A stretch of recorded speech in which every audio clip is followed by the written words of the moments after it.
Welcome to the Salmon Runs YouTube. Enjoy the video.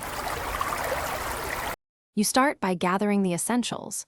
Grab the Android x86 ISO and install Virtualbox plus the extension pack.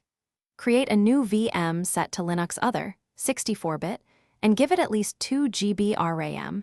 You want enough memory for smooth UI interaction.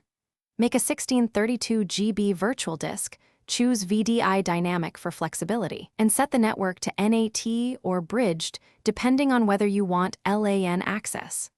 Once done, attach the ISO to the VM's optical drive so the installer can boot.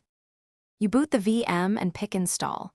That installs Android to the virtual disk. When prompted, create or format an ext4 partition and install grub so the VM can boot independently. Choose to make the system read-write so you can save settings and apps. After installation, change Virtualbox display to 128/256 MB video memory and enable 3D acceleration if the build supports it. This improves graphics and rotation. Make sure Network Adapter uses the mode you picked, so Play Store and updates reach the VM. You now detach the ISO and boot the installed Android. Proceed through setup and sign into Google to test Play Store and app installs.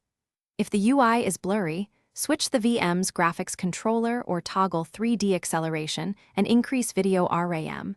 Those changes often fix scaling and rotation. If networking or Play Store fails, try switching between NAT and bridged, verify DNS settings, or rerun the installation with a different Android x86 build. One key tip: check Virtualbox logs for kernel or driver errors before a full reinstall. Thanks for watching. Consider subscribing if we helped you.